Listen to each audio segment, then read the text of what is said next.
ભગવાન થઈને પણ જેલમાં જન્મવાની સાથે જ પોતાના સગા મા બાપથી અલગ થઈ જવાનું. જ્યારે ગોકુળની અંદર માંડ સમજના થયા હોય ત્યારે પોતાના પાલક માતા પિતાથી અલગ થઈ જવાનું. જીવનમાં પોતાનો પહેલો પ્રેમ રાધા મળવાનો હોય ત્યારે એનાથી અલગ થઈને મથુરાની અંદર પોતાના સગા મામા કંસનો વધ કરી લેવાનો. અને જ્યારે મથુરાની ગાદી મળવાની હોય ત્યારે ગાદી બીજાને આપી સાંદીપની ઋષિના આશ્રમમાં અભ્યાસ માટે જતું રહેવાનું. એ અભ્યાસ પૂર્ણ કરીને જ્યારે સોનાની નગરી દ્વારકા વસાવી અને શાસન કરવાનો સમય આવે ત્યારે એ જ દ્વારિકા બલરામને આપી હસ્તિનાપુરની અંદર જે મહાભારતની શરૂઆત થઈ રહી છે ત્યારે કુરુક્ષેત્રમાં પહોંચી જવાનું. કુરુક્ષેત્રની અંદર પોતાના જ બનાવેલા માનવીઓને એકબીજાનો સંહાર કરતા જોઈને ધર્મની સ્થાપના કરવાની. અને ધર્મની સ્થાપના કર્યા પછી પણ હસતા મોટે ગાંધારીનો શ્રાપ લેવાનો.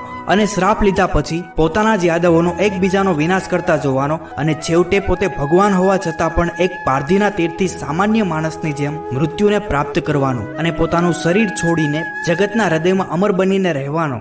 જો આ બધું જોઈને પણ આપણને કૃષ્ણ વિષાદ યોગ ન થાય ને તો સમજજો આ સફર એક માત્ર જીવન કથા નથી. આ તો યુગોથી યુગો સુધી ધર્મ, પ્રેમ અને ત્યાગનો જીવંત શાસ્ત્ર છે. આ છે પુરુષમાંથી પૂર્ણ પુરુષોત્તમ થવાનો અખંડ માર્ગ. Download ShareChat.